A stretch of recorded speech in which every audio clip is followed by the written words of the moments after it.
അവളെ കട്ടിലിൽ പിടിച്ചിരുത്തി. അതിനുശേഷം അവളോട് കാര്യമായിട്ട് സംസാരിക്കാൻ തുടങ്ങി. തന്നെ വെറുമൊരു കോമാളിയായിട്ടാണ് രമ്യ കാണുന്നതെന്ന് മനോജിന് നന്നായി മനസ്സിലായി. അവൻ എന്ത് പറഞ്ഞാലും ഇപ്പോൾ അവൾ മൈൻഡ് ചെയ്യാറില്ല. വിളിച്ചാൽ ഫോൺ എടുക്കില്ല. അതുപോലെ തന്നെ എന്തെങ്കിലും സീരിയസ് ആയിട്ട് പറഞ്ഞാൽ അവൾ അതിനെ കളിയാക്കി എന്നോണമാണ് പ്രതികരിക്കുന്നത്. അവൾ അങ്ങനെ കാണിക്കുന്നതിൻ്റെ കാരണം എന്താണെന്നും അവനറിയാം. തൻ്റെ ഭാഗത്തുള്ള തെറ്റിൻ്റെ ഫലമായിട്ടാണ് അവളിപ്പോൾ തന്നോട് അങ്ങനെ ആയത്.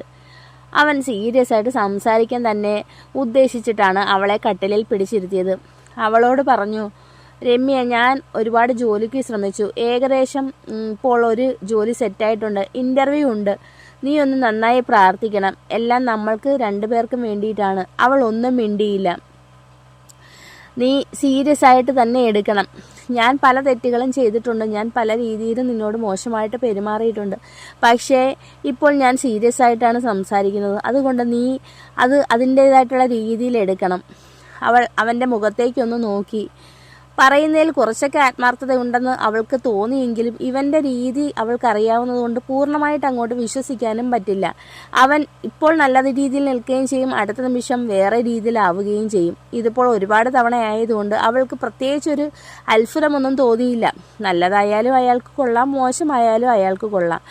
അതുകൊണ്ട് പ്രത്യേകിച്ച് അവൾക്കൊരു നേട്ടമോ ഒരു നഷ്ടമോ അതിൽ നിന്നും ഉണ്ടെന്ന് തോന്നുന്നില്ല. നീ എനിക്ക് വേണ്ടിയിട്ടൊന്ന് പ്രാർത്ഥിക്കണം. കാര്യം എന്ന് വെച്ചാൽ ഞാനിന്ന് ഇൻ്റർവ്യൂവിന് പോവുകയാണ്. വേറെ ആരെക്കാട്ടിയും കൂടുതൽ നിൻ്റെ പ്രാർത്ഥനയാണ് എനിക്ക് വേണ്ടുന്നത്. കാരണം നമ്മുടെ കുഞ്ഞിൻ്റെ ഒരു ഭാഗ്യം കൂടിയാണ് ഇതിനകത്ത് ഉള്ളത്. അതുകൊണ്ട് നീ നന്നായി പ്രാർത്ഥിക്കണം. ജോലി കിട്ടുകയാണെങ്കിൽ നമ്മൾ ഇങ്ങനെയൊന്നുമല്ല, നമ്മുടെ ജീവിതം മെച്ചപ്പെടും എന്നൊക്കെ കുറേ വാചാലനായി സംസാരിച്ചു. അവൾ പോയിട്ട് വരൂ എന്നല്ലാതെ വേറൊന്നും പറയാൻ നിന്നില്ല. കാര്യം കൂടുതൽ സംസാരിക്കാൻ ഇയാൾ ഓക്കെ ആയി പൂർണ്ണമായിട്ട് ബോധ്യപ്പെട്ടെങ്കിൽ മാത്രമേ നമുക്ക് ഇതിനകത്ത് എന്തെങ്കിലും സംസാരിക്കാൻ സാധിക്കുകയുള്ളൂ. മാറി മാറി നിൽക്കുന്ന സ്വഭാവത്തിനുടമയായതുകൊണ്ട് പ്രത്യേകിച്ച് അവൾക്കൊന്നും പറയാനില്ല. ഇയാൾ നല്ലതായി കാണിച്ച് ഒരു വർഷമെങ്കിലും നല്ലതായിട്ട് തോന്നുകയാണെങ്കിൽ നമുക്ക് ജീവിതത്തെക്കുറിച്ചോ അല്ലെങ്കിൽ നമ്മുടെ മുന്നോട്ടുള്ള ജീവിതത്തിലെ ലക്ഷ്യങ്ങളെക്കുറിച്ചോ ഒക്കെ സംസാരിച്ച് അതിനനുസരിച്ച് ചിട്ടപ്പെടുത്താം ജീവിതം.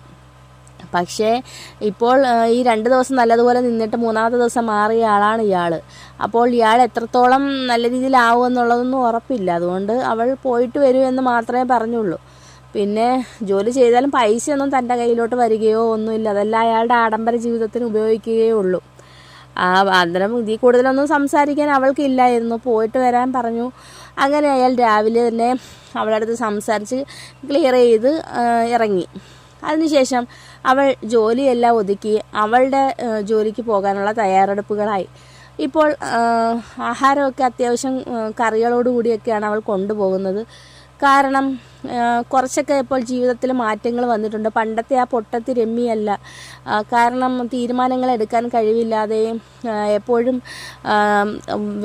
വിഷമിച്ചും കരഞ്ഞും ജീവിതത്തിന് മുന്നിൽ തോറ്റുപോയി എന്ന് കരുതിയിരുന്ന ആ രമ്യയല്ല ഇപ്പോൾ അവളെന്ന് അവൾക്ക് തന്നെ ബോധ്യപ്പെട്ടു. കുറച്ചൊക്കെ ജീവിതത്തിൽ അവൾ തന്നെ മാറ്റങ്ങൾ വരുത്തി. കുറച്ചൊക്കെ പൈസ സമ്പാദിച്ച് ഓരോ കാര്യങ്ങൾ ചെയ്യണം എന്നൊക്കെയുള്ള തോന്നലപ്പോൾ അവൾക്ക് ഉണ്ടായിട്ടുണ്ട്. അതുകൊണ്ട് തന്നെ ആഹാര കാര്യത്തിൽ അതിൻ്റേതായിട്ടുള്ള മാറ്റങ്ങൾ വന്നു. പണ്ടൊക്കെ ഫ്രണ്ട്സിൻ്റെ ഇടയിലിരുന്ന് ആഹാരം കഴിക്കാൻ മടിച്ചിരുന്ന രമ്യ ഇപ്പോൾ ഫ്രണ്ട്സിനും കൂടി കറികൾ ഷെയർ ചെയ്യുന്ന രീതിയിലാണ് കൊണ്ടുപോകുന്നത്. അങ്ങനെയെല്ലാം പാക്ക് ചെയ്ത് അവൾ ഇറങ്ങി. ഇപ്പോൾ വയറ് വലുതായി വരുന്നതിൻ്റെതും പിന്നെ പ്രഗ്നൻസിയുടേതായിട്ടുള്ള ഒരു ക്ഷീണവും തളർച്ചയും അവൾക്കുണ്ട്. പക്ഷെ അതിനെയൊക്കെ അവഗണിച്ചിട്ടാണ് അവൾ ഓരോ ദിവസവും ഷോപ്പിലേക്ക് പോകുന്നത്. അങ്ങനെ നടന്ന് ബസ് സ്റ്റോപ്പിലെത്തി. ബസ്സിൽ കയറിയപ്പോൾ പ്രഗ്നൻ്റ് ആണെന്ന് അറിഞ്ഞതും ഒരു പെൺകുട്ടി എഴുന്നേറ്റ് കൊടുത്തു. അത് അവൾക്ക് ആശ്വാസമായി. അങ്ങനെ സീറ്റിലിരുന്ന് ഇരിക്കുമ്പോഴൊക്കെ അവളുടെ മനസ്സിൽ മനോജിനെ കുറിച്ചിട്ടായിരുന്നു. എന്താവോ എന്തോ, രാവിലെ ഇൻ്റർവ്യൂവിന് വെച്ച് പിടിച്ചിട്ടുണ്ട്. കിട്ടിയെങ്കിൽ അദ്ദേഹത്തിൻ്റെ കാര്യങ്ങളെങ്കിലും നടന്നു പോയേനെ. എന്നോട് ഈ പൈസ ചോദിപ്പങ്ങ് നിർത്തിയേനെ. അവൾക്കതായിരുന്നു ടെൻഷൻ. മനോജിനെ കുറിച്ച് ആലോചിച്ചിരിക്കവേ അവൾക്ക് ഇറങ്ങേണ്ട സ്റ്റോപ്പ് എത്തി. അങ്ങനെ അവൾ ബസ് സ്റ്റോപ്പിൽ നിന്ന് ഇറങ്ങി. കുറച്ച് ദൂരം മുന്നോട്ട് നടന്നെങ്കിൽ മാത്രമേ ഷോപ്പിലെത്തുകയുള്ളൂ. അങ്ങനെ ഷോപ്പിലെത്തി. അതിനുശേഷം കുറച്ച് നേരം ഒന്ന് റിലാക്സ് ചെയ്ത് ഫ്രണ്ട്സിനോടൊക്കെ സംസാരിച്ച് അവൾ ജോലി തുടങ്ങി. മറുഭാഗത്ത് മനോജ് ഇൻ്റർവ്യൂവിന് പോയി. ഇൻ്റർവ്യൂ നല്ല രീതിയിൽ ഫെയിലായി. അവൻ പഠിച്ച കോഴ്സുമായി ബന്ധപ്പെട്ട ഇൻ്റർവ്യൂവിനാണ് പോയത്. പഠിത്തത്തിൽ നിന്നെല്ലാം ടച്ച് വിട്ടിട്ട് കുറേ കാലമായി. അതുകൊണ്ട് തന്നെ ഇൻ്റർവ്യൂ പരാജയപ്പെട്ടു. അവന് നല്ല നിരാശ തോന്നി. അവൻ കുറേ ഫ്രണ്ട്സിനെയൊക്കെ വിളിച്ചു, എന്തെങ്കിലും ഒരു ജോലി എനിക്ക് തരപ്പെടുത്തി തരണം, എനിക്ക് ഇന്ന് ഇൻ്റർവ്യൂ ഉണ്ടായിരുന്നു, ആ ഇൻ്റർവ്യൂവിൽ ഞാൻ പരാജയപ്പെട്ടു. അവൻ വിഷമത്തോടെ പറഞ്ഞു. അവൻ്റെ ഫ്രണ്ട്സ് എല്ലാം പൈസയ്ക്ക് വേണ്ടി നിൽക്കുന്ന ആൾക്കാരായിരുന്നു. അതുകൊണ്ട് തന്നെ ഇവനൊരു ജോലി ഒപ്പിച്ചു കൊടുത്താൽ ആ പൈസ താങ്കൾക്ക് തന്നെ കിട്ടുമെന്ന് ഉറപ്പുള്ളതിനാൽ അവർ ഒരു ഡ്രൈവറിൻ്റെ ജോലി അവന് വാങ്ങിച്ചു കൊടുത്തു. ഞങ്ങൾ ഡ്രൈവറിൻ്റെ ജോലി നിനക്ക് വേണ്ടി കണ്ടെത്തിയതാണ്. അപ്പോൾ നിനക്കൊരു ഇൻ്റർവ്യൂ ഉണ്ട്, ആ ജോലി കിട്ടുമെന്ന് ഉറപ്പ് പറഞ്ഞതുകൊണ്ടാണ് പിന്നെ അതിനെപ്പറ്റി പറയാതിരുന്നത്. നീ ഇൻ്റർവ്യൂവിൽ പരാജയപ്പെട്ട സ്ഥിതിക്ക് നീ ഡ്രൈവറിൻ്റെ വേക്കൻസിയിലേക്ക് വരൂ. ഒരു കമ്പനിയിലേക്കാണ് ഡ്രൈവറിൻ്റെ വേക്കൻസി ഉള്ളത്. നന്നായിട്ട് നിന്നാൽ നിനക്ക് അവിടെ തുടരാം. അത്യാവശ്യം സാലറി എല്ലാം ഉണ്ട്. അവിടെ നിന്ന് ജോലി ചെയ്യുകയാണെങ്കിൽ അത്രയും നല്ലത്. കുറച്ച് ദൂരമാണ് കമ്പനി ഉള്ളത്. ഫ്രണ്ട്സ് പറഞ്ഞു. ഞാൻ വൈഫിനോടൊന്ന് ആലോചിക്കട്ടെ, എന്നിട്ട് പറയാം. എന്തായാലും എനിക്ക് ജോലി കൂടിയേ തീരൂ. എന്താണെന്ന് വെച്ചാൽ ആലോചിച്ചിട്ട് നീ പറയൂ, ഫ്രണ്ട്സ് പറഞ്ഞു. ഡ്രൈവറിൻ്റെ ജോലിയെങ്കിൽ ഡ്രൈവറിൻ്റെ ജോലി. എന്തായാലും രമ്യയോടൊന്ന് ആലോചിക്കാം. വീട്ടിൽ നിന്ന് മാറി നിന്ന് ജോലി ചെയ്യുന്നതിനോട് അവൾക്ക് താല്പര്യമുണ്ടോ, അതോ ഇനി ഞാൻ വേറെ ജോലി തിരക്കണോ, ഇതൊക്കെ രമ്യയോട് ആലോചിക്കാമെന്ന് കരുതി അവൻ വീട്ടിലേക്ക് വന്നു. വീട്ടിൽ വന്ന് ഡ്രസ്സൊക്കെ മാറി നോക്കിയപ്പോൾ ചോറും കറികളുമൊക്കെ ഇരിപ്പുണ്ട്. അവൻ അത് എടുത്ത് കഴിച്ചു. പാത്രങ്ങളും കഴുകി വെച്ചു. ഹാളും അടുക്കളയും ഒക്കെ തൂത്തുവാരാനും മുറ്റം തൂത്തുവാരാനും ഒക്കെ കിടപ്പുണ്ട്. കുറച്ച് നേരം റെസ്റ്റ് എടുത്തിട്ട് അതൊക്കെ ചെയ്യാം. ഇതൊക്കെ ചെയ്യുമ്പോൾ രമ്യയ്ക്ക് തന്നോട് ഇഷ്ടവും ആ അവഗണനയും ഒക്കെ മാറി കിട്ടും, അവൻ മനസ്സിൽ ഉറപ്പിച്ചു. അങ്ങനെ കുറച്ച് നേരം റെസ്റ്റ് എടുത്തതിന് ശേഷം അവൻ ഹാളും അടുക്കളയും ഒക്കെ അടിച്ചു വാരി മുറ്റമെല്ലാം തൂത്ത്, അത്യാവശ്യം കുറച്ച് തുണികൾ കിടപ്പുണ്ടായിരുന്നു, അതൊക്കെ ഒന്ന് കഴുകിയിട്ട് രമ്യ ഒന്ന് ഞെട്ടിക്കാനായിട്ട് കുറച്ച് ചായ ഇട്ട് വയ്ക്കാമെന്ന് കരുതി ഒരു കവർ പാല് പോയി വാങ്ങിച്ചുകൊണ്ട് വന്നു. ചായ ഇട്ട് ഒരു കവർ മിച്ചറും വാങ്ങിച്ചു കൂടെ. അതിനുശേഷം ഒരു ഗ്ലാസ് ചായ അവനെടുത്ത് കുടിച്ചു. ശകലം മിച്ചറും പൊട്ടിച്ച് കഴിച്ചു. ബാക്കി അവൾക്കായി വെച്ചു. സന്ധ്യ ആവുന്നോ നോക്കിയിരുന്നു. രമ്യയെ പോയി കൊണ്ടുവരാം. അങ്ങനെ ഒരു 6:45 രമ്യയെ വിളിച്ചു. നീ ഇറങ്ങുമ്പോൾ ഞാൻ ബസ് സ്റ്റോപ്പിൽ വന്ന് നിൽക്കും, നീ ബസ്സിൽ കയറല്ലേ എന്ന് പറഞ്ഞു. ഒരു 6:45 രമ്യയ്ക്കൊരു മെസ്സേജ് ഇട്ടു. കാരണം വിളിച്ചാൽ അവൾ ഫോൺ എടുക്കില്ല. നീ ഇറങ്ങുമ്പോൾ ഞാൻ ബസ് സ്റ്റോപ്പിൽ കാണും, നീ അങ്ങോട്ട് വന്നാൽ മതി, ബസ്സിൽ കയറണ്ട എന്ന് പറഞ്ഞിട്ടായിരുന്നു മെസ്സേജ്. ഷോപ്പിൽ നിന്ന് രമ്യ കുറേ കഴിഞ്ഞിട്ടാണ് ഫോൺ എടുത്തത്. ഫോൺ എടുത്തപ്പോൾ മനോജിൻ്റെ മെസ്സേജ് കിടക്കുന്നു.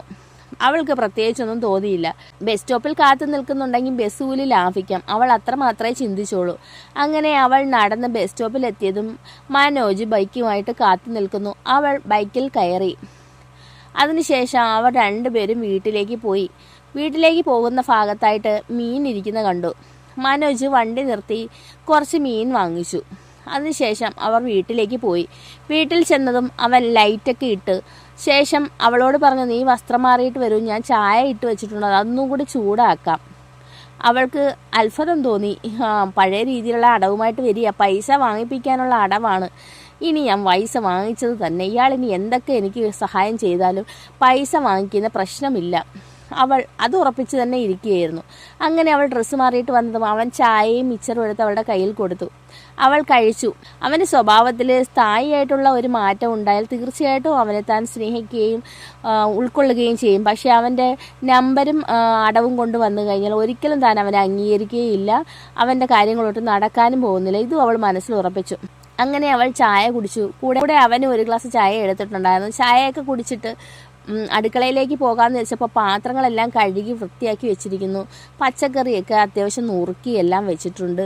ഹാളും തൂത്ത്. എങ്കിൽ പിന്നെ തുണി കഴുകാമെന്ന് വിചാരിച്ച് തുണികളെടുക്കാൻ പോയപ്പോൾ തുണികളൊന്നും അവിടെ കാണാനില്ല. അവൾ മനോജിനോട് ചോദിച്ചു, ഞാനിവിടെ കഴുകാനിട്ടിരുന്ന തുണിയൊക്കെ എവിടെ?